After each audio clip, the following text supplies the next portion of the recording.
नमस्कार। न्यूज 24 बिहार झारखंड देख रहे हैं आप। आपके साथ मैं हूं उज्जवल मिश्रा। नीतीश कुमार और बिहार को लेकर लगातार चर्चाएं चल रही हैं। अब नीतीश कुमार के बारे में एक चर्चा फिर चलने लगी है कि नीतीश कुमार फूलपुर यानी यूपी से चुनाव लड़ सकते हैं, लोकसभा चुनाव 2024 के लिए तैयारी कर सकते हैं। और ऐसा सिर्फ हवा हवा में नहीं, नीतीश कुमार के ही मंत्री हैं, उन्होंने इस बारे में बात भी की। हालांकि ये किसी भी पार्टी के किसी भी व्यक्ति ने ये नहीं कहा कि नीतीश कुमार चुनाव लड़ेंगे ही लड़ेंगे। पहले आपको सुनाते हैं कि श्रवण कुमार ने क्या कुछ कहा। कहा जा रहा है कि मुख्यमंत्री नीतीश कुमार उत्तर प्रदेश से चुनाव लड़ने की तैयारी कर रहे हैं। ये सब जो बातचीत मार्केट में, खबर में, प्रेस और मीडिया में बातें जो चलाई जा रही है वो भ्रामक है। नीतीश कुमार जी कोई तैयारी नहीं कर रहे हैं, लेकिन उत्तर प्रदेश के जो जेडीयू के कार्यकर्ता है, वहाँ के जो लोग हैं, वहाँ की जो जनता है, वो चाहती है कि उत्तर प्रदेश से मुख्यमंत्री जी चुनाव लड़ें। इस बात की चर्चा है। तो पार्टी तय करेगी ना कि मुख्यमंत्री जी कहाँ से चुनाव लड़ेंगे, चुनाव नहीं लड़ेंगे। ये तो कोई बहस का मुद्दा नहीं है, लेकिन लोग डिमांड कर रहे हैं कि फूलपुर से चुनाव लड़ें, फतेहपुर से चुनाव लड़ें, प्रतापगढ़ से चुनाव लड़ें। तो कई क्षेत्र है जहाँ से चुनाव लड़ें कि उनकी उत्तर प्रदेश में चर्चा लोग चला रहे हैं। तो सुना आपने, श्रवण कुमार का साफ तौर पर कहना था कि ये लोगों की डिमांड है। लोग चाहते हैं कि नीतीश कुमार फूलपुर से आकर, और कई ऐसी सीटें भी बताई कि यूपी में उनकी खासा डिमांड है। अब इसके बाद चूंकि लगातार नीतीश कुमार भी कई मौकों पर कह चुके हैं, ललन सिंह भी मतलब पूरी तरह से साफ कर चुके हैं कि नीतीश कुमार लोकसभा चुनाव नहीं लड़ेंगे या फिर प्रधानमंत्री पद की दावेदारी भी नहीं कर रहे हैं। तो इसी को लेकर आज हमारी पूरी बात होगी कि क्या वाकई में नीतीश कुमार लोगों के थ्रू या जनता के थ्रू या कार्यकर्ताओं की बात कहकर माहौल बनवा रहे हैं, या फिर वाकई में ये सब अनर्गल बातें ही है। हमारे साथ पूरा पैनल जुड़ेगा। हमारे साथ पटना से सौरभ जी होंगे, कांग्रेस पार्टी से ज्ञान रंजन जी होंगे हमारे साथ, बीजेपी से अखिलेश सिंह होंगे हमारे साथ, जेडीयू से परिमल कुमार होंगे, आरएलजेडी से राम पुकार सिन्हा जी होंगे और एलजेपी से चंदन सिंह होंगे। आप सभी लोगों का स्वागत है न्यूज 24 पर। सौरभ जी, शुरुआत आपसे ही करते हैं। सियासत में चूंकि पैनी नजर भी रखते हो आप और अंदर की चीजें भी आपको पता रहती हैं, तो क्या वाकई, क्योंकि नीतीश कुमार और उनकी पार्टी के कई लोग, वरिष्ठ लोग कई मौकों पर यह कह चुके हैं कि नीतीश कुमार प्रधानमंत्री पद की दावेदारी नहीं कर रहे हैं, उसके बाद ये सब बातें उठना, बार बार चर्चा में लाना, मीडिया के सामने लाना, तो क्या वाकई आपको ऐसा लगता है कि ये हवा हवाई ही बातें हैं या फिर लोगों के थ्रू माहौल बनाने की ये कोशिश है? उज्जवल, सबसे बड़ी बात है कि राजनीति में परसेप्शन एक काफी बड़ी चीज होती है, और ये पहली बार नहीं है जब मुख्यमंत्री के बारे में, नीतीश कुमार के बारे में ये कहा जा रहा है कि वो उत्तर प्रदेश से चुनाव लड़ेंगे। इसके पहले भी जब जब पार्टी की मीटिंग हुई है और उत्तर प्रदेश के इनके जो प्रदेश अध्यक्ष हैं वो जब आए थे पटना, तब भी उन्होंने कहा था कि मेरी इच्छा है, मेरी मंशा है कि नीतीश कुमार यूपी से चुनाव लड़े, लोकसभा का चुनाव लड़े। तो ये बातें समय समय पर उठ रही है। जब से नीतीश कुमार महागठबंधन के साथ आए हैं और जब से बिहार में महागठबंधन की सरकार बनी है, तो समय समय पर 2-3 महीने पर ये बातें उठ रही है कि यूपी की जो जनता है, वह यूपी की जनता नहीं कह सकते हैं, जो इनके कार्यकर्ता हैं, जो जदयू के कार्यकर्ता हैं, वो लगातार डिमांड कर रहे हैं कि नीतीश कुमार यूपी आए, चाहे फूलपुर की बात हो या जौनपुर की बात हो, कहीं से भी। उनके कार्यकर्ताओं का ये कहना है कि कहीं से भी वो चाहे तो चुनाव लड़ सकते हैं, जीत उनकी होगी।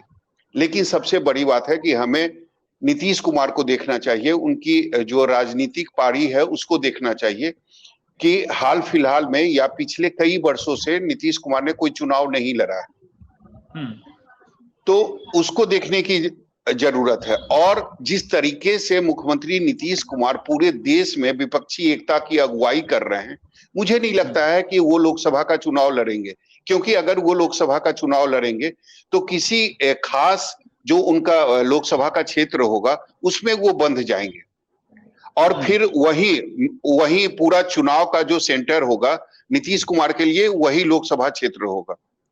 लेकिन जिस तरीके से नीतीश कुमार विपक्षी एकता की अगुवाई कर रहे हैं, तो मुझे तो लगता है कि अगर वो पूरे देश में घूमेंगे, इससे उनको और महागठबंधन को ज्यादा फायदा होगा। तो ऐसे क्रिटिकल समय में या लोकसभा के समय में नीतीश कुमार कहीं एक जगह से चुनाव क्यों लड़े, ये सबसे बड़ी बात है। और इसी वजह से आपने देखा होगा कि नीतीश कुमार की पार्टी के तरफ से जो उनके नेता हैं, जो मंत्री हैं, या खुद नीतीश कुमार ने कभी नहीं बोला है कि मैं चुनाव लड़ूंगा। वो चाहे बिहार की बात हो या यूपी की बात हो, पहले तो होती है कि मैं चुनाव लड़ूंगा, लोकसभा क्षेत्र तो उसके बाद वो सेकेंड राउंड की बात होती है। तो मुझे कहीं नहीं लगता है कि नीतीश कुमार चुनाव लड़ेंगे, लोकसभा का चुनाव लड़ेंगे। हालांकि हर कार्यकर्ता की इच्छा होती है कि उनके जो नेता हैं वह चुनाव लड़े, जीते, प्रधानमंत्री बने। यदा कदा आप ये भी देखते होंगे कि हमारा प्रधानमंत्री कैसा हो, नीतीश कुमार के जैसा हो। लगातार जो पटना में उनका कार्यालय है, जदयू के कार्यालय में, वहां भी हर एक महीने पर 10 दिन पर ये जो नारा है ये लगते रहता है और नीतीश कुमार के सामने लगता है। और नीतीश कुमार खुद नारा लगने के बाद थोड़ी देर के बाद उसका खंडन भी करते हैं। तो वो तो अलग बात है कि वो प्रधानमंत्री का उम्मीदवार बनेंगे नहीं बनेंगे, क्या होगा, वो एक अलग इशू है। लेकिन रही बात लोकसभा चुनाव लड़ने की, तो मुझे नहीं लगता है कि 2024 है कि नीतीश कुमार खुद को बिहार सेंट्रिक अब नहीं रखना चाहते हैं। नीतीश कुमार चाहते हैं, जिस तरह से विपक्षी एकता के लिए उन्होंने इनिशिएटिव लिया, तो वो चाहते हैं कि बिहार सेंट्रिक होकर ना रह जाए, थोड़ा सा आगे भी कदम बढ़े उनके। सबसे बड़ी बात है उज्जवल कि अगर आप कहीं दूसरे राज्य से अगर आप चुनाव लड़ने के लिए जा रहे हैं, तो ये भी देखने की जरूरत है कि वहां आप कितना लोकप्रिय हैं, आपकी जो पार्टी है वहां उसकी हैसियत क्या है, उसकी औकात क्या है। ये भी भूलने की बात नहीं है, राजनीति में ये भूला नहीं जाता है। अगर आप किसी ऐसे स्टेट में जाते हैं जहां आपका कोई विधायक ना हो, कोई सांसद ना हो, तो कैसे कोई पार्टी का मुखिया इतना बड़ा रिस्क लेगा। और आप एक क्षेत्रीय पार्टी हैं, आप राष्ट्रीय पार्टी नहीं है, आप एक क्षेत्रीय पार्टी हैं, तो कैसे कोई पार्टी का मुखिया इतना बड़ा रिस्क लेगा, वो किसी दूसरे राज्य में जाके चुनाव लड़ेगा। मुझे नहीं लगता है कि नीतीश कुमार 2024 में कहीं से भी, मुझे तो लगता है कि बिहार से भी नहीं, लेकिन अगर हो सकता है, अगर संभावना थोड़ी सी भी अगर बनती है, तो नीतीश कुमार बिहार से चुनाव लड़ेंगे। उनका गृह जिला नालंदा है, वहां से वो चुनाव लड़ेंगे, वो पहले भी लड़ चुके हैं। ओके। तो अगर थोड़ी सी संभावना अगर उनके चुनाव लड़ने की होगी, तो मुझे लगता है कि वो बिहार से ही लड़ेंगे और नालंदा से ही लड़ेंगे। क्योंकि कुछ दिन पहले हमने देखा था, नालंदा के जो एमपी हैं, उन्होंने खुद बोला था कि मुझे खुशी होगी अगर नीतीश कुमार अगर नालंदा लोकसभा क्षेत्र से अगर चुनाव लड़ते हैं, तो मुझे सबसे ज्यादा खुशी होगी। तो ये वर्तमान जो सांसद है वो कह रहे हैं। तो अगर निकट भविष्य में ऐसी कोई संभावना बनती है कि मुख्यमंत्री नीतीश कुमार लोकसभा चुनाव लड़ेंगे, तो मुझे लगता है कि वो जो सीट होगी वो नालंदा लोकसभा की सीट होगी। जी ठीक है। अखिलेश जी, जहां से बात चल रही है, हवाओं में ही सही, फूलपुर में आपकी पार्टी के ही सांसद हाल फिलहाल में है, केशरी देवी पटेल जी। तो आपको क्या लगता है कि अगर ऐसा हो भी जाता है, तो क्या कुछ समीकरण बनेंगे फिर?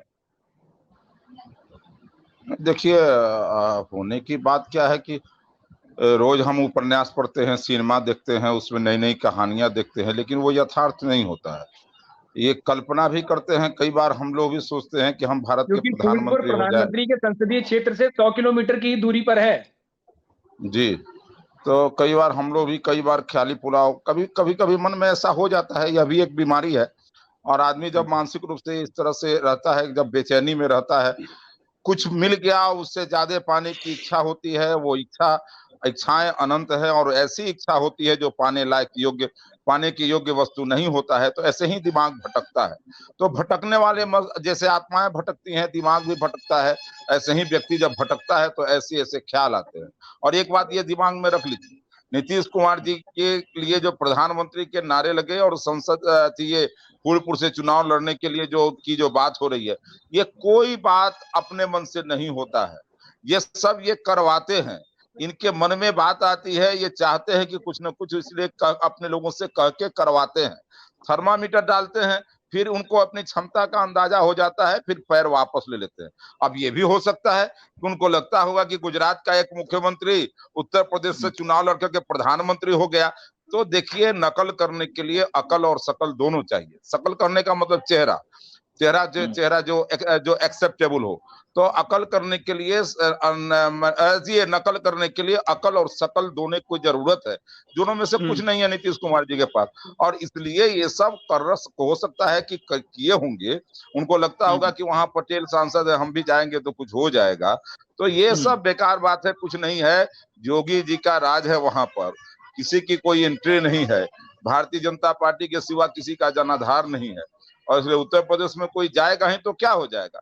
प्रधानमंत्री जी वहां से लड़ते हैं, योगी जी का शासन है, और जिस प्रकार से वहां पर योगी जी का लोक कल्याणकारी और जनता को हर तरह से फायदा पहुंचाने वाला और लॉ एंड ऑर्डर वाला शासन चल रहा है, वहां पर कोई ऐसा मुख्यमंत्री चला जाए जिसके राज्य में रोज अपराध हो रहा है, जिसके राज्य में लोग प्रताड़ित है, जहां नौकरी के लिए लोग दर दर भटक रहे हैं, और जब नौकरी मांगने जाते हैं तो लाठी गोली चलाते हैं, ऐसा मुख्यमंत्री जाएगा तो वो कहाँ रहेगा, कहीं रहेगा नहीं। और इसलिए मुझे लगता है कि ये थोड़ा सा कभी कभी इनको हास परिहास करने की इच्छा होती है, या इस प्रकार से कुछ इंटरटेनमेंट, अपने मन को कुछ बहलाने की इच्छा होती है, तो करते हैं। करना है तो बिहार में करें ना, करने के लिए बहुत सारा काम, नहीं तो यहाँ तो चंद्रशेखर जी को छोड़ दिए हैं कुछ कुछ बोलने के लिए। यहाँ पर अपराध का ग्राफ बढ़ रहा है, यहाँ करने के लिए कुछ शिक्षकों के लिए करना है, अभी तक हुआ कि सेशन के बाद हो जाएगा, क्या हुआ। तो ये सब काम करने के लिए है, करना है तो ये करें। झूठ मूठ के क्यों लोगों को उकसा करके ऐसी बात करवाते हैं कि प्रधानमंत्री हो जाएंगे, फूलपुर से सांसद हो जाएंगे तो क्या हो जाएंगे। सवाल है कि काम करने में बिहार में आपको मन नहीं लग रहा है तो इस्तीफा कर दीजिए ना, इस्तीफा कर दीजिए। झूठ मूठ के ये सब बहानेबाजी करने की जरूरत क्या है। ठीक है अखिलेश जी, ठीक है। सौरभ जी, अखिलेश जी ने जो एक बात कही, शायद मुझे लग रहा है उस पर गौर करना चाहिए, कि उन्होंने कहा कि बार बार थर्मामीटर डाल के चेक करवाते हैं, अपनी क्षमता का अंदाजा लगवाते हैं। ये हकीकत में हो भी सकता है शायद। उज्जवल, मुख्यमंत्री नीतीश कुमार जो हैं वो जानते हैं, जो व्यक्ति 18 सालों से किसी राज्य का मुख्यमंत्री हो, ठीक है, गठबंधन चाहे किसी भी दल का हो, लेकिन मुख्यमंत्री कौन बनता है? नीतीश कुमार बनते हैं। तो अपने कद, अपने हैसियत के बारे में मुख्यमंत्री नीतीश कुमार को पता है। आज नीतीश कुमार विपक्षी एकता की अगुवाई कर रहे हैं। आज उन्हीं की कोशिश का असर है कि 23 जून को बिहार की राजधानी पटना में जो बैठक हुई, उसमें 15 विपक्षी पार्टी के नेता एक मंच पर नजर आए। ये आसान नहीं था। आपको भी याद होगा कि इसके पहले बीजेपी के तमाम नेता बोलते थे कि ये संभव ही नहीं है, देश में हो ही नहीं सकता है कि सभी विपक्षी पार्टी के नेता एक मंच पर आ जाए, लेकिन आज आ गए। तो नीतीश कुमार को अपने कद, अपने हैसियत के बारे में पता है, उन्हें थर्मामीटर लगाने की जरूरत नहीं है। रही बात यूपी से चुनाव लड़ने की, तो मैंने आपको पहले ही बोल दिया कि मुझे नहीं लगता है कि वो लोकसभा का चुनाव लड़ने के लिए उत्तर प्रदेश जाएंगे। उनका राज्य है बिहार, बिहार में वो 18 सालों से मुख्यमंत्री रहे हैं। नालंदा लोकसभा क्षेत्र उनका गृह जिला है, वो नालंदा से चुनाव भी लड़ चुके हैं। तो वो नालंदा, अगर उनकी चुनाव लड़ने की इच्छा होगी तो वो नालंदा से लड़ेंगे। रही बात जिस तरीके से वो अगुवाई कर रहे हैं, तो मुझे लगता है कि वो पूरे देश भर में अगर लोकसभा चुनाव प्रचार के दौरान घूमेंगे तो वो ज्यादा फायदा होगा महागठबंधन को। लेकिन अगर संभावना बनती है, मैं बार बार कह रहा हूं, अगर उनके चुनाव लड़ने की संभावना बनती है तो मुझे लगता है कि वो बिहार से ही लड़ेंगे और नालंदा लोकसभा सीट से ही लड़ेंगे, चुनाव लड़ेंगे। लेकिन अखिलेश सिंह ने जो सवाल खड़े किए हैं, तो हम सीधे ज्ञान रंजन जी के पास जाते हैं। ज्ञान रंजन जी, ये बताइए, आपको लगता है कि नीतीश कुमार को थर्मामीटर लगाने की जरूरत पड़ेगी? नीतीश कुमार में अब वो क्षमता नहीं रहा, नीतीश कुमार अब चुनाव नहीं लड़ सकते हैं, चुनाव नहीं जीत सकते हैं, आपको लगता है ऐसा? देखिए, बहुत दुख होता है कि जब हम बिहार में बैठ के, और बिहार के मुख्यमंत्री जो कि सबसे ज्यादा सहयोगी अगर कोई रहा है तो भारतीय जनता पार्टी रहा है इस 18 साल, वैसे लोग सूबे के मुखिया के बारे में जब इस तरह की बातें करते हैं तो कहीं ना कहीं ये मतलब बिल्कुल क्लियर है कि वो नीतीश कुमार जी को क्षमता को बहुत अच्छे से जानते हैं कि वो क्या कर सकते हैं।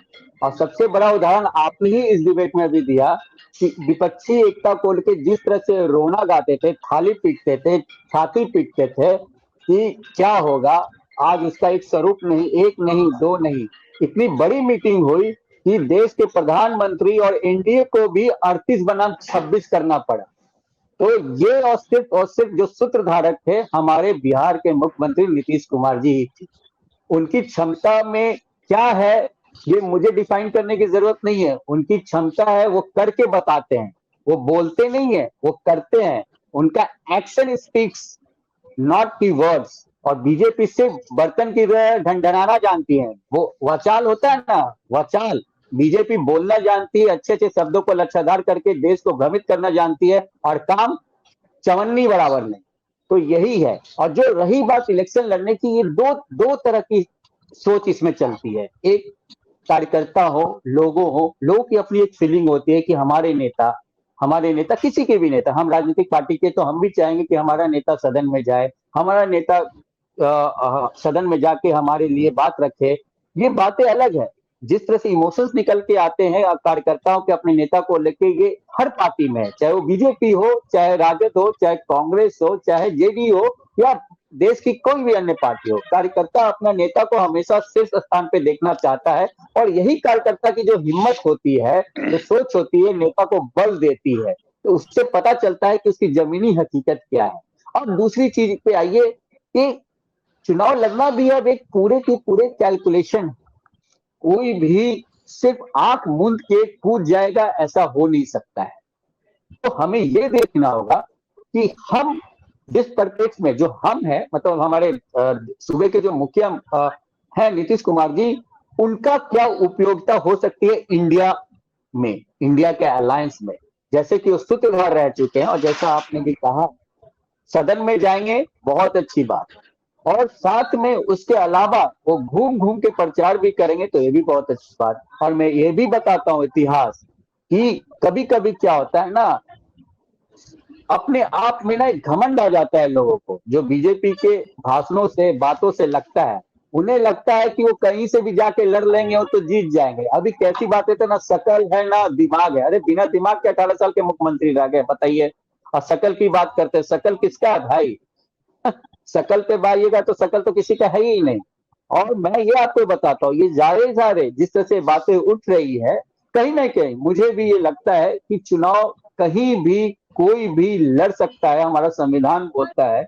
और मैं तो इस चीज को ये कहता हूँ, स्वागत योग कदम है अगर ऐसी कोई इक्वेशन बनती है कि फूलपुर से उत्तर प्रदेश में जाकर चुनाव लड़ सकते हैं। तो मैं आपको ये भी बता दूं, भाजपा के लिए इससे बड़ी दुखद बात ये नहीं हो सकती। और जिस तरह से कटाक्ष कर रहे हैं और बात बोल रहे, इससे मतलब ये सही है कि भाजपा अपने आप को मानते हैं कि उत्तर प्रदेश में जो उसका किला है, तो नीतीश कुमार जी वहां से चुनाव लड़ के जीत के उस किला को ढाने का काम करेंगे, और वहां से एक डिफरेंट मैसेज जाएगा। ये भी एक एंगल हो सकता है, इस चीज को भी देखिए। तो नीतीश कुमार को कम आंकने की जरूरत नहीं, क्योंकि वहां जो कैलकुलेशन है, उस कैलकुलेशन पे कहीं ना कहीं बहुत सटीक बैठते हैं वो। और जिस तरह से इंडिया अलायंस है, ठीक है, जेडीयू क्षेत्रीय पार्टी है, लेकिन वो जेडीयू के उलझ सकते हैं, लेकिन सपोर्ट इंडिया अलायंस का होगा, जहां पे सारे पार्टी 1 बनाम 1 के तहत लड़ेंगे। वहां इक्वेशन अलग होगा। बात तो समझिए, जिस तरह से वहां पे पार्टी 1 to 1 लड़ेगी, वो इक्वेशन इंटायरली डिफरेंट होगा। और यही डर है, इसी डर की वजह से बीजेपी के लोग कुछ भी बोलते हैं, क्योंकि जैसे ही 1 to 1 होगा, वहां का समीकरण बदल जाएगा। और वहां से जब जीत आ गई, तो बीजेपी को जो घमंड हो रहा है ना कि उत्तर प्रदेश तो मेरा है, वो किला में अंतिम कील ठोकने का नीतीश कुमार ही करेंगे। और जो शुरुआत वहां से इंडिया अलायंस के रूप में हो चुकी है। सौरभ भाई, चलिए अखिलेश जी, ये बताइए कि अब तो स्पष्ट हो गया कि जब प्रधानमंत्री नरेंद्र मोदी अगर गुजरात से यूपी आ सकते हैं, तो मुख्यमंत्री नीतीश कुमार बिहार से यूपी क्यों नहीं जा सकते? और पूरा इंडिया जो गठबंधन है, उनके साथ रहेगी। बिल्कुल बिल्कुल, क्यों नहीं जा सकते हैं, बिल्कुल जाए। लेकिन मैं इस गठबंधन की बात मैं कर दूं, जैसे ये दोनों अखिलेश जी और राहुल जी दोनों एक साथ थे, फिर भी कांग्रेस बहनी के लिए तरस गई, बोहनी के लिए तरस गई थी। और जब ये वहां पर ये इनका गठबंधन पहले हो चुका है, जदयू का कोई वजूद नहीं है वहां पर, वो गठबंधन में रहे ना रहे उससे कोई बहस नहीं होता है। लेकिन वहां पर अगर जदयू जाती है, अगर नीतीश कुमार जाते हैं, तो वो कांग्रेस और समाजवादी पार्टी के भरोसे ही जाएंगे कि उन्हीं के वोट शेयर से वो चुनाव वहां जीतेंगे। लेकिन अखिलेश जी, गठबंधन की बात है, भरोसे की बात नहीं है। जब पूरा गठबंधन एक साथ है तो भरोसा उसमें है ही नहीं, सबको सब पर भरोसा है, तभी सभी लोग एक मंच पर आए हैं। लेकिन इस वास्तविकता को सौरभ जी क्यों नहीं समझ रहे कि जनता दल यूनाइटेड का कोई वहां जनाधार है क्या? मैं जो उससे क्या फर्क पड़ता? जब इंडिया गठबंधन साथ, जब इंडिया गठबंधन साथ है। अब आप बताइए समाजवादी पार्टी का यहाँ कोई जनाधार है क्या बिहार में? अरे ये जब गठबंधन है, जैसे भारतीय जनता पार्टी के साथ बहुत सारी पार्टियां हैं, लेकिन अकाली दल का बिहार में कोई जनाधार है क्या? मैं जिस बात को कह रहा हूं उस बात को समझिए। मैं ये कह रहा हूं कि अगर कोई कहे कि नहीं अकाली दल भी अपने वोट शेयर के साथ, ये क्या कहते हैं कि बिहार में भारतीय जनता पार्टी के साथ चुनाव लड़ने आएगी, क्या जनाधार है अकाली दल का बिहार में? मैं वही बात कह रहा हूं। अखिलेश जी, गठबंधन की पार्टियां सहमति देंगी उस पर अगर वो आते हैं तो? नहीं, फिर इसीलिए मैं कह रहा हूं कि गठबंधन में जो पार्टियां हैं, समाजवादी पार्टी, कांग्रेस और ये जो पार्टियां जो पार्टियां उनके साथ आएंगी, उन सब पार्टियों के जनाधार के आधार पर ही नीतीश कुमार जी वहां चुनाव लड़ेंगे। और उनका क्या हश्र हुआ है आप देख लिए। अब तो अखिलेश जी कह रहे हैं, अखिलेश जी की बातों से हर समय लगता है कि कांग्रेस का साथ उनके लिए हानिकारक है, और इसलिए कि राहुल गांधी के साथ आकर के वो देख लिए। और एक बात मैं बता देना चाहता हूं कि अगर आप यहां पर सौरभ जी स्टूडियो में बैठ करके आप इस बात को एस्टेब्लिश कर सकते हैं कि हाँ नीतीश कुमार जी उनकी जनता दल यूनाइटेड का वहां पर जनाधार है, लेकिन मैं ये बात सत्य है कि वहां चुनाव भी लड़ चुके हैं। एक वे वहां माने स्थिति है कि 100, 200, 400 वोट वाली स्थिति वहां हर सीटों पर उनकी रही है। दिल्ली से भी चुनाव लड़े थे, यही उनकी स्थिति रही है। तो वहां पर इन लोगों के साथ वो चुनाव लड़ेंगे, और इन लोगों के साथ चुनाव लड़ेंगे तो यही हालत होने वाला है जो अब तक होता आया है। समाजवादी पार्टी और कांग्रेस दोनों साथ चुनाव लड़ करके हमारे साथ देख लिए हैं। और रही बात कि आप अगर कहीं चुनाव लड़ने जाते हैं भारतीय जनता पार्टी को, उससे कोई बुरे एतराज नहीं है, आप बिल्कुल चुनाव लड़िए, लोकतंत्र है देश के अंदर, कोई कहीं जाकर के चुनाव लड़ सकता है। और आप चुनाव लड़िए, चुनाव के अंदर जो रिजल्ट आएगा वो भी। हाँ, लेकिन आप भी इस पर चर्चा कर रहे हैं कि अगर चुनाव लड़ते हैं तो क्या होगा।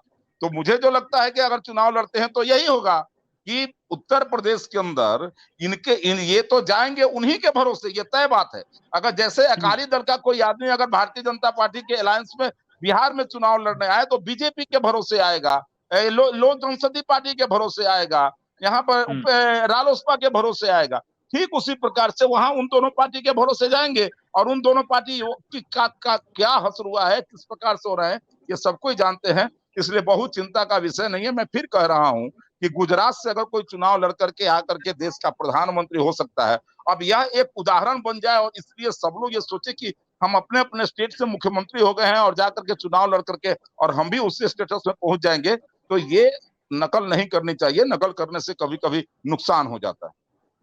ठीक है, परिमल जी हमारे साथ जुड़े हुए हैं, वक्त कम होगा, परिमल जी से सवाल ले लेंगे। परिमल जी से पहले बात कर लेते हैं। परिमल जी क्योंकि जल्दी जाएंगे भी, तो परिमल जी, अखिलेश जी तो कह रहे हैं कि ना तो जनाधार है ना कुछ है, और उसके बाद यूपी में आपकी पकड़ ही क्या है, क्या वजूद है? देखिए, अखिलेश जी जो बोल रहे हैं, या संपूर्ण भारतीय जनता पार्टी की मैं बात कर दूं कि जब से इनको हम लोगों ने अलग किया बिहार में, और हमारे आदरणीय नेता नीतीश कुमार ने राष्ट्रीय स्तर पर संविधान में विश्वास करने वाले जो दलों को एकजुट करने का काम किया, और उसकी परिणति आप देख ही रहे हैं, जिसके पश्चात भारतीय जनता पार्टी हताश और परेशान हो गई है। अब ये कैलकुलेशन करती है यहाँ से वहां। मैं बता दूं, आदरणीय नीतीश कुमार भारत के एक महत्वपूर्ण और सबसे विश्वसनीय चेहरे हैं। वो कहीं से भी चुनाव लड़े और प्रत्याशित विजय उनको हासिल होगी, राइट। तो यह कहना कि उनके भरोसे, अरे ये तो दूसरे के भरोसा पर काम करने वाले व्यक्ति है। अभी देखे ना, प्रधानमंत्री ने कहा था कि एनसीपी के लीडर तो 70,000 करोड़ का घोटाला है, और फिर उन घोटालेबाजों को इन्होंने गले लगा दिया। तो यही इनकी प्रवृत्ति है। दूसरे, और फिर बतला दे, 38 पार्टियों की जो बात ये कहते हैं, जो इनकी मीटिंग हुई थी उसमें 15-16 पार्टियां तो नॉर्थ ईस्टर्न स्टेट की है, जिसमें महज 100-200 मेंबर हैं। तो ये इसी तरह की बात करने के लिए आधार ही, देखिए लोगों ने जो 2019 में इन पर विश्वास किया था, तो इन्होंने गलत बातें के आधार पर जो वादे किए थे उसकी किसी भी फ्रंट पर ये सफल नहीं हुए, चाहे वो वैदेशिक नीति हो, आर्थिक नीति हो, किसानों का मुद्दा हो, युवाओं के नौकरियों का मुद्दा हो। इन्होंने कहा था कि 2 करोड़ प्रति वर्ष नौकरी देंगे, पूरे 9 वर्ष में 7 लाख लोगों को ही मात्र नौकरी प्रदान किए गए। मात्र बिहार के ही नहीं, पूरे भारत के युवा इंतजार कर रहे हैं कि 2024 में ये लोग आए तो मत मांगने, वोट मांगने, तो उनको सबक सिखाया जाएगा। तो इनकी स्थिति यही है, ये कैलकुलेट करते हैं। देखिए इनका तो ये तो विश्वास ऑलरेडी खो चुके हैं, इनका जनाधार खिसक चुका है। अब ये उन्मादी काम करेंगे। देखिए 2-3 काम इनका है भारतीय जनता पार्टी का। 2014 और 2019 में जो इन्होंने वादे किए उस पर भारत की जनता ने देखा कि भारत की जनता काफी भोली भाली है, आसानी से विश्वास कर लेती है। और ये तो जुमलेबाजों की पार्टी है। हम लोग बोलते हैं बीजेपी मीन्स बरका गिरता पार्टी और NDA means negative destructive alliance. ये समाज को जोड़ने वाले लोग नहीं है, समाज को तोड़ने वाले। देखिए ना, कल ही जो माननीय उच्च न्यायालय का जो फैसला आया, जो उन्होंने कहा जो जाति आधारित जनगणना पर, तो उन्होंने कहा कि भाई ये अप्रत्याशित कदम है, सामाजिक न्याय और विकास के लिए ये बहुत काफी महत्वपूर्ण है। तो इनको लोगों के विकास से या समतामूलक समाज की स्थापना करने से, किसानों के हितों से कोई लेना देना नहीं है। इन्होंने एक उदाहरण दे दूं मैं, नहीं इन्होंने कहा था कि 2022 तक नहीं सुनिए ना, अरे तो इन्हीं आधार पर आखिर हम देखिए, परिमल जी परिमल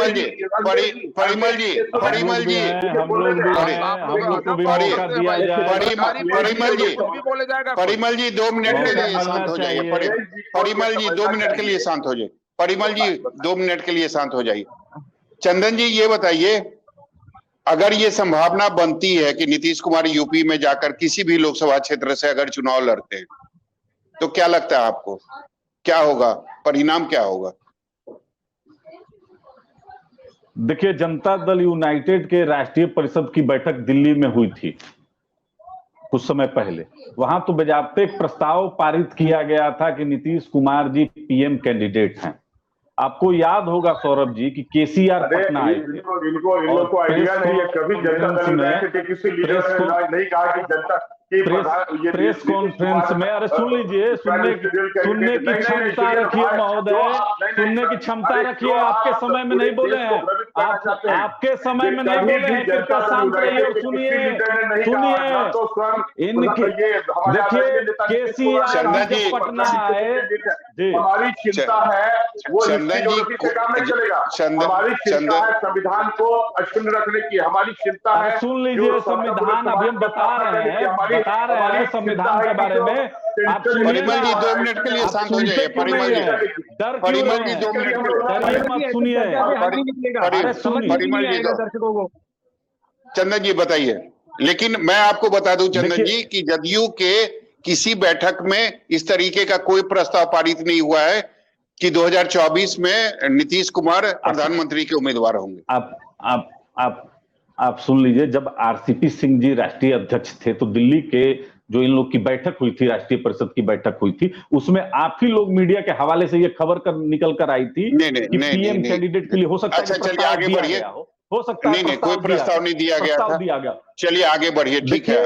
कोई ऐसा केसीआर जी जब पटना आए थे तो उसी प्रेस कॉन्फ्रेंस में पीएम पद का भी प्रश्न उठा था और उस क्वेश्चन को केसीआर जी ने सिरे से टाल दिया, खारिज कर दिया। नीतीश कुमार जी लजा गए थे। विपक्षी एकता का उसके बाद विपक्षी एकता का ये प्रयास किए। अभी यही पटने में विपक्षी एकता की बैठक हुई। आदरणीय लालू प्रसाद यादव जी ने तो स्पष्ट राहुल गांधी को कह दिया कि शादी के लिए अब तैयारी कीजिए, हम लोग बाराती बनने के लिए तैयार हैं। ये तो संकेत साफ था। बेंगलोर गए, अब बेंगलोर से भागे दौड़े पटना आए। अब तीनों लोग वहां पर कन्वेनर नहीं बनाए गए। अब उम्मीद है कि महाराष्ट्र की बैठक में हो, महाराष्ट्र की बैठक में इनको उम्मीद है कि वहां पर शायद मेरी मंशा पूरी हो। आपको याद होगा सौरभ जी कि 2014 में जब जनता दल यूनाइटेड अलग भारतीय जनता पार्टी से चुनाव लड़ी थी तो यहां पर पटना में शिवानंद तिवारी जी ने कहा था एक बात कि नरेंद्र मोदी जी को हल्के में नहीं लिया जा सकता है। इस बयान पर नीतीश कुमार जी बहुत नाराज हुए थे और उन्होंने बयान दिया कि कुछ लोग ब्लोअर से हवा चला रहे हैं। तो ये तो शुरू से नीतीश कुमार जी ब्लोअर से हवा चला रहे हैं कि हम प्रधानमंत्री पद के उम्मीदवार हो सकते हैं या मटेरियल हैं, इनके लोग बराबर नारा लगाते हैं। तो अब तो हम लोग स्पष्ट देख रहे हैं, बिहार में आपने कहा कि 17 साल से मुख्यमंत्री हैं, लेकिन कभी भी आप देखे होंगे तो आदरणीय नीतीश कुमार जी कहते हैं कि हम मुख्यमंत्री के उम्मीदवार हैं या मुख्यमंत्री हम ही होंगे। नहीं, हम तो कोई उम्मीदवार ही नहीं है, बस ये लोग प्रेशर दिया तो हम बन गए। इनकी मंशा स्पष्ट है कि प्रधानमंत्री पद के कन्वेनर बने और विपक्षी एकता के यही चेहरा बने। अब फूलपुर की जहां बात कर रहे हैं, हमारे प्रथम प्रधानमंत्री वहां से चुनाव जीते हैं, उनका संसदीय क्षेत्र रहा है। तो ये 17 साल बिहार में काम किए हैं, अब ये उत्तर प्रदेश में जा रहे हैं। क्यों? यहाँ बिहार के जो कुर्मी समाज के लोग हैं, पटेल समाज के लोग हैं, इन पर भरोसा नहीं है। और खास करके अपने नालंदा में, जहां सारा कहा जाता है कि यही राष्ट्रीय जनता दल के प्रदेश अध्यक्ष आदरणीय जगता बाबू कहते थे कि नीतीश कुमार नालंदा के मुख्यमंत्री हैं। ये नालंदा के लिए ही सारी योजना रखते हैं और वहीं लेकर जाते हैं। तो वहां पर इनको यकीन नहीं है, फूलपुर जा रहे हैं।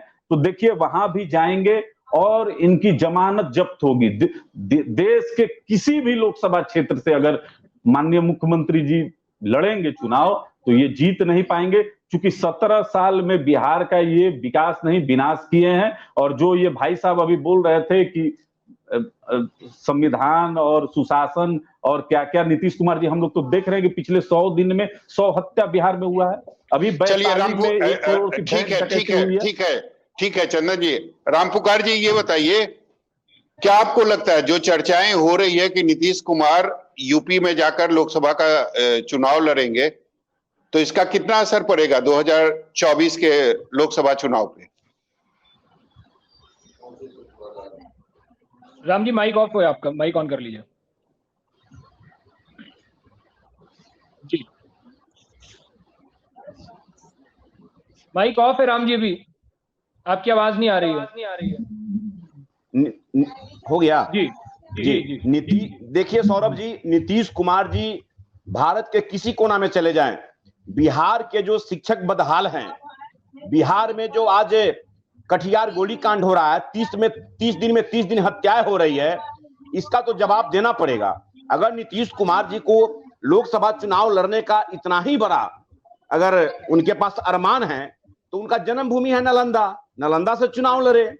फूलपुर से क्यों जा रहे हैं? अपने मंत्री श्रवण कुमार जी से वो बुलवा रहे हैं कि नीतीश कुमार को उत्तर प्रदेश की जनता याद कर रही है कि वहां से आकर चुनाव लड़े।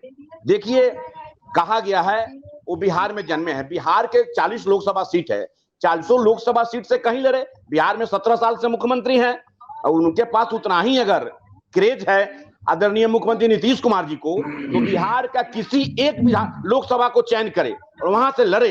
बिहार का जो शिक्षक लोग हैं, जब पटना में आता है अपने शिक्षक अपनी मांगों के लिए, वो लाठी बरसाते हैं। कटिहार में कोई आंदोलनकारी अपनी मांगों के समर्थन में रोड पर जाता है, उनकी पुलिस गोलियों से मौत के घाट उतार दिया जाता है। दरभंगा में सांप्रदायिक तनाव उत्पन्न होता है और वो सब लॉ एंड ऑर्डर उनके हाथ में नहीं है और चलते हैं फूलपुर से चुनाव लड़ने। ये दिखाने के लिए अपने मंत्री से कहवाते हैं कि फूलपुर से जो चुनाव लड़ता है वो प्रधानमंत्री बनता है। उनका यही ना सोच है कि फूलपुर से चुनाव लड़ता है वो प्रधानमंत्री बनता है। ये मुंगेरी लाल का हसीन सपना अब नीतीश कुमार जी को पूरा होने वाला नहीं है। एक समय था कि हमारे पार्टी के राष्ट्रीय अध्यक्ष आदरणीय उपेंद्र कुशवाहा जी बोले थे, पहला व्यक्ति थे जो बोले थे कि Nitish Kumar ji the PM material of India. लेकिन वो समय था जब गठबंधन था और सभी लोग उनके साथ मजबूत थे। लेकिन आज जनता दल यू एक डूबती हुई नैया है, उनका संगठन भी इतना कमजोर हो गया है कि आज जातिगत संगठन बना के अपने कार्यकर्ताओं को एक जात का ही नेता बनेगा एक भेजते हैं गांवों में और क्षेत्रों में। देखिए, अगर आप 17 साल से मुख्यमंत्री है तो आपका इतना अगर क्रेज है तो उस क्रेज को आप भजाइए पूरे बिहार में, पूरे बिहार के लोगों को बताइए कि मैंने ये किया। आप कहते थे कि मैं बिजली इतना दिया, वाकई में बिजली आया, लेकिन आज परिस्थिति क्या हुई है? जब से आप महागठबंधन के हिस्सा बने हैं बिहार में, जब से आप लालू यादव जी और तेजस्वी यादव जी के साथ आपका गठबंधन हुआ है, बिहार में बिजली की क्या स्थिति बनी हुई है। मैं न्यूज 24 के माध्यम से, आपके चैनल के माध्यम से मैं बिहार और देशवासियों को बताना चाहता हूं कि नीतीश कुमार जी के झांसे में अब बिहार की जनता और खासकर अब उत्तर प्रदेश में जाना सोच रहे हैं, अपने मंत्री से कहवा रहे हैं, आने वाला नहीं है। बिहार के जनता को पहले उनको जवाब देना पड़ेगा कि आज जो कटिहार में गोली कांड हुआ, जो अल्पसंख्यक समाज का लोग मरा, जो साव समाज का लोग मरा, उसके साथ न्याय हो रहा है कि नहीं हो रहा है, बिहार की जनता उनसे पूछेगी। आज ही बिहार की धरती पटना में पूरे बिहार के 17 दिनों से आशा कर्मियों का आंदोलन चल रहा है। नीतीश कुमार कान में तेल डालकर सोए हुए हैं। तेजस्वी यादव दिल्ली में अपना केस के मामले में गए हुए हैं। पूरा पटना आशा कर्मियों से पूरा पट गया है, लेकिन उसकी आवाज को कोई सुनने वाला नहीं है। बिहार का स्वास्थ्य व्यवस्था चरमरा गया है। बिहार का शिक्षा मंत्री चंद्रशेखर और के पाठक में बन नहीं रहा है। बिहार के सभी शिक्षक समुदाय, शिक्षा विभाग पूरा आक्रोशित है। इसका जवाब तो नीतीश कुमार को देना होगा। देखिए उज्जवल जी, बिहार की बहुत स्थिति दयनीय हो गई है। एक समय था कि नीतीश कुमार जी के हाथ में लॉ एंड ऑर्डर था, लेकिन आज स्थिति इतनी दयनीय हो गई है कि नीतीश कुमार जी किसी भी क्षेत्र में चले जाए, बिहार का एक एक शिक्षक, बिहार का एक एक सामाजिक राजनीतिक कार्यकर्ता, उनके एक एक लाठी का, गोली का हिसाब इस बार चुकाने 2024 में चुकाने के लिए तैयार हैं। ज्ञान रंजन जी, ये बताइए, अभी एक बात आई है सामने कि फूलपुर वही जाता है जिसके अंदर सपना होता है प्रधानमंत्री बनने का। तो प्रधानमंत्री कौन बनेगा, नीतीश कुमार बनेंगे या राहुल गांधी बनेंगे? देखिए, प्रधानमंत्री कौन बनेगा ये 2024 किसी का आवाज को म्यूट कर लीजिए किसी का, क्योंकि मेरी आवाज फिर से वो सुनाई दे रही है। मैं ये बोल रहा हूँ कि प्रधानमंत्री बनने का सवाल यहाँ है ही नहीं। 2024 में जब संख्या आ जाएगी तो सारे दल के नेता जिस तरह से बैठ के डिसाइड कर रहे हैं सारी चीजें, उसी तरह से उसमें से भी एक चेहरा डिसाइड किया जाएगा। कहानी और सिर्फ कहानी और बातों पे कहानी की चर्चा हो रही, अच्छी बात है। जितना इन लोगों ने छाती पीट पीट के चिल्लाया था, सारी बातों इनकी एक एक करके धराशायी होती गई, आपने देखा होगा। और देखिएगा आगामी जो मीटिंग होने वाली है महाराष्ट्र में, मुंबई में, वहां से भी एक तगड़ा मैसेज निकलेगा। और जिस तरह से 11 सदस्य कमेटी बनने वाली है, उस कमेटी का भी एक प्रारूप देखिएगा और तब समझ में आएगा कितने सीरियसली, कितने हम लोग माइन्यूटली चीजों को एनालिसिस करके एक एक स्टेप रख रहे हैं। और ये सारे चीज कंटेंट के पीछे जो चीजें होती है सारे लोग मिलके कर रहे हैं। मीटिंग तो एक उस सारे डिस्कशन का एक जामा पहनाने का काम होता है और मीडिया को बताने के लिए मीटिंग होती है। मीटिंग तो डेली हो रही है अंदर खान। जिस तरह से इतिहास की ये बात करते हैं और जिस तरह से इन्होंने नालंदा की बात की, जिस तरह से इन्होंने एक समाज की बात की, प्रधानमंत्री या कोई भी बड़ा नेता या कोई भी मुख्यमंत्री या प्रधानमंत्री होता है किसी एक जाति और समाज से नहीं आता, उसे हर समाज और जाति के लोगों से वोट मिलता है। इस बात को पहले ध्यान रखना होगा। और जिस उत्तर प्रदेश की बात हो रही थी कुछ देर पहले, अभी विधानसभा का इलेक्शन हुआ था उत्तर प्रदेश में, वहां पे 2017 वाले सपा ने सपा इस बार नंबर्स लाई है। जितना सीट 75 सीट अगर बीजेपी लाई थी लोकसभा 2019 में, इस बार 75 सीटें नहीं आने वाली, क्योंकि सपा भी आया है। और यही नहीं, वहां पे आरएलडी, जयंत सिन्हा, जयंत चौधरी भी आए हैं, जयंत चौधरी भी आए हैं मिलके। इनको ये समझना होगा पहली बात कि जिस तरह से हवा ये सपने देख रहे ना, हवा में है तो ये हवा अच्छा है उनके लिए। जमीन खिसक रही है, अगर इनका एहसास नहीं हो रहा है तो इनको एहसास हो जाएगा। एक एक चीजों को देखेंगे। अच्छा एक बात बताइए, 38 पार्टियां हैं और इधर 26 पार्टियां हैं। लोकसभा 2019 में 38% वोट आया था बीजेपी एनडीए को, बाकी 62% वोट। इनको इस समझ में नहीं आ रहा कि देश के प्रधानमंत्री इतने विचलित है, इतने घबराए हुए हैं कि एक एक करके एनडीए के सांसदों से आज मिलने का काम कर रहे हैं। लेकिन यहाँ के जो बीजेपी के जो लीडर्स हैं उनको तो मजा है, हवा में उनको नहीं है। लेकिन जो देश के प्रधानमंत्री है और शीर्ष नेतृत्व है, उनको उनके पता है कि जमीन खिसक रही है, पैर से, पैर के नीचे से जमीन खिसक रही है, उनको एहसास है। इसीलिए 38 पार्टी को है, छोटे छोटे पार्टियों को मिला रहे हैं, मीटिंग कर रहे हैं। पिछले 8 साल में एनडीए का कोई मीटिंग देखा था आपने जो अभी हुआ? अब इंडिया नैरेटिव सेट करती है और बीजेपी उसको फॉलो कर रही है। 26 पार्टी जब सामने है तो उनको मजबूरी में दिखाना पड़ा कि 28 पार्टियां हैं। यहाँ वोट 1% का नहीं है कि क्षेत्रीय पार्टी। चलिए ज्ञान जी अखिलेश जी से जवाब ले लेते हैं। अखिलेश जी, इंडिया अब नैरेटिव सेट कर रहा है और एनडीए जो है उसको फॉलो कर रही है। कौन सा नैरेटिव सेट कर दिया जिसको हम फॉलो कर रहे हैं? हमने तो कोई ऐसा नैरेटिव नहीं देखा जिसको हमको फॉलो करना पड़ा। हम तो नैरेटिव लोगों ने सेट कर रहे हैं सदन को नहीं चलने देना, सदन को नहीं चलने देना, ये नैरेटिव तो सेट चलने करिए दिए बोल रहा है लोग। नैरेटिव है नहीं, नैरेटिव सेट करना ये है कि हम तो नैरेटिव सेट किए हैं कि यह देश जो है सो कि तीसरे टर्म में यह देश दुनिया की तीसरी इकोनॉमी हो जाएगी, इसके पीछे चलिए ना। हम तो नैरेटिव सेट किए हैं इस देश के अंदर आज। ठीक है बोलिए। हाँ तो जी बोलिए ये नैरेटिव हमने सेट किया है और भारत विकास कर रहा है, इसका नैरेटिव है। अब इसके पीछे इनको नहीं चलना है तो मत चलिए, जनता को यही नैरेटिव सेट कर रहा, सूट कर रहा है। हमने जो सेट किया है वो जनता को सूट कर रहा है, आपको सूट कराने से हमको कोई लेना देना नहीं है। और दूसरी बात अभी हो रही थी कि नीतीश कुमार जी देश से कहीं चुनाव लड़ सकते हैं। हाँ बिल्कुल कहीं लड़ सकते हैं, तो फूलपुर ही क्यों नहीं चुने, केरल जाकर जरा चुनाव लड़ करके दिखाएं। अरे हम तो नहीं कहते कि हम सब जगह चुनाव हमारे नेता लड़ सकते हैं, लेकिन आप ये कर रहे हैं तो जरा जाके केरल चुनाव लड़ करके दिखाइए। अरे क्या बात करते हैं बिना मतलब की। दूसरी बात आपको मैं बता रहा हूं कि भारतीय जनता पार्टी घबराई हुई है। मतलब का बात तो आप ही कर रहे हैं, मतलब का सारा बात तो आप ही कर रहे हैं, बाकी लोग तो यहाँ सर पैर का है नहीं। जिस तरह से आप बात बोल रहे हैं और शब्दों का यूज कर रहे हैं बार बार, वो शब्दों को थोड़ा सोचिए, इस तरह का बात मत कीजिए।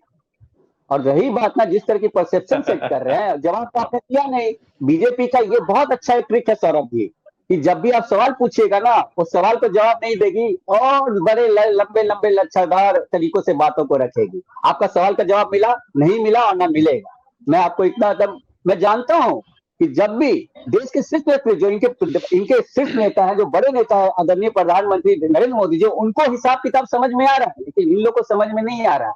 और यही कारण है कि देश के प्रधानमंत्री और घबरा गए।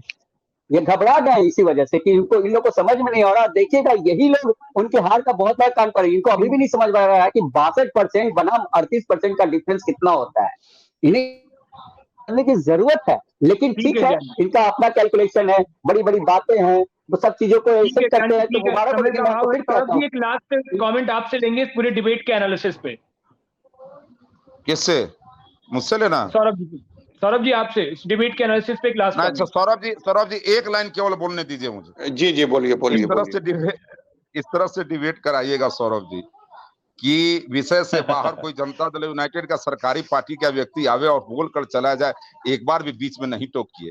मैं बोल रहा हूँ कांग्रेस का प्रवक्ता, मैं कांग्रेस का सुन लीजिए मैं बोल रहा हूँ, बीच में कांग्रेस का प्रवक्ता इंटरप्ट करके और कहे कि वो प्रवक्ता क्या बोला, ये आप नहीं कुछ बोले और बीच में बोलता नहीं। आपका संरक्षण यदि बीजेपी एक मिनट पूरा आपको दे रहे हैं, अखिलेश जी मेरा संरक्षण, अखिलेश जी मेरा संरक्षण किसी को नहीं है। मैं बस ये चाहता हूँ कि मुझे आपका संरक्षण चाहिए जो नहीं आप करते हैं। नहीं बोल रहा हूँ और बीच में लगातार 1 मिनट तक दूसरा कोई बोल गया और एक बार आप टोके तक। सर सबसे ज्यादा आप बोले हैं सौरभ जी। अगर ये 40 ज्यादा लगता है इसलिए कि आपकी नहीं सौरभ जी नहीं जनता देख रही है। अखिलेश जी नहीं कराते हैं, अखिलेश जी कराते हैं। और एक बात समझ लीजिए, अखिलेश जी ठीक है, हो सकता है लॉयल्टी कहीं होगी, लेकिन इसका मतलब ये नहीं है कि जनता इसको नहीं देख रही है।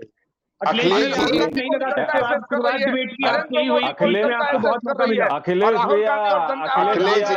देख रही है, निर्णय जनता को करना है, निर्णय सौरभ जी को नहीं करना है। ये बात समझ उज्ज्वल जी, जनता को निर्णय करना है और ये जानती है जनता की किसने घर घर में शौचालय बनवाए हैं और किसने हेराल्ड का घोटाला करके घर भरा है। ये जनता जानती है कि कौन चार्ज सीटेड है, कौन बेंच पर है और कौन जो है सो कि अपना पूरा जीवन भारत माता के चरणों में समर्पित किया है। और इसलिए आपकी कोई जरूरत नहीं है इस पर, ये जनता का के निर्णय में आपकी कोई भूमिका नहीं है, मैं आपको बता रहा हूँ। लेकिन हाँ ये बात जरूर है कि इस तरह की कि मैं बोल रहा हूं और बीच में अगर कोई इंटरप्ट करके और लगातार बोलता चला जाए और एक बार आप रोकिए तक नहीं, मैं हाथ जोड़ करके आपसे विनती करता हूं। अरे आप भी करते हैं अखिलेश जी, आप भी करते हैं। अखिलेश जी एक मिनट ज्ञान जी अखिलेश जी मेरी बात अगर आप सुन रहे हैं तो 2 मिनट के लिए सुन लीजिए, ठीक है। अगर इस पूरे 40 मिनट के डिबेट में अगर सबसे ज्यादा मौका मिला, सबसे ज्यादा अगर समय मिला है तो वो आपको मिला है। ठीक है। हम प्रतिपक्ष और दूसरी हैं, बात, तो नहीं जवाब नहीं, कौन देगा? प्रतिपक्ष से केवल आप नहीं हैं, बाकी 2 लोग भी हैं और सत्ता पक्ष से भी लोग हैं। अगर सबसे ज्यादा समय मिला है तो वो आपको मिला है, तो ये आरोप नहीं तो किसी फिर पर क्यों मत हमसे लगाइए। हमसे सवाल नहीं करते? नहीं हमसे सवाल ये नहीं आरोप करते। नहीं मैं बोल ये रहा आरोप था। आप नहीं ये आरोप आप किसी पर नहीं लगा सकते हैं। नहीं, मैं सब मुझसे हम सवाल नहीं यहाँ करते, मैं जवाब दे रहा हूँ, तब तक बीच में कोई जवाब इंटरप्ट कर दिया, मैं चुप आपने हो गया। दे दिया। जवाब आपने एक बार नहीं 4 बार जवाब आपने दिया है और सबसे ज्यादा सवाल आपने मुझसे बोला होगा है। तो जवाब कौन ये देगा? रिकॉर्ड सवाल तो मुझसे ये होगा। तो वही तो सवाल आपसे किया जा रहा है, आपको मौका दिया जा रहा है। सवाल हम आपके कर रहे हैं, अलावा हम भी बोल रहे हैं, यहाँ बीच कई में कोई नेता है। इंटरप्ट कर दिया। नहीं, कोई इंटरप्ट नहीं कर रहा था, नहीं इसीलिए किए, इस बिल्कुल तरीके इंटरप्ट किया और उसके नहीं बाद में लगातार आपने अखिलेश जी मौका नहीं। दे दिया। अखिलेश जी चलिए, ये आपकी बात हो सकती है अखिलेश जी, ये आपकी बात हो सकती है। और आपने बोला जनता देख रही है, तो निश्चित रूप से जनता सब कुछ देख रही है। जी ठीक है। बिल्कुल। समय का अभाव है, आप सभी लोग जुड़े उसके लिए शुक्रिया। दर्शकों को भी ये चीजें सारी समझ में आती है। इसी तरह से हम किसी का भी पक्ष भेदभाव कुछ नहीं, हमारा किसी को संरक्षक नहीं होता है। सारी पार्टियों को अपनी अपनी बात रखने का पूरा मौका दिया जाता है। हालांकि देखना दिलचस्प होगा कि नीतीश कुमार के लिए जो बात चल रही है फूलपुर को लेकर के, तो क्या वाकई में भविष्य में ऐसे कुछ रंग दिखेंगे या सिर्फ ये हवाई बनकर रह जाएगी। आप सभी दर्शकों को जुड़ने के लिए शुक्रिया। न्यूज़ 24 बिहार झारखंड देखते रहिए।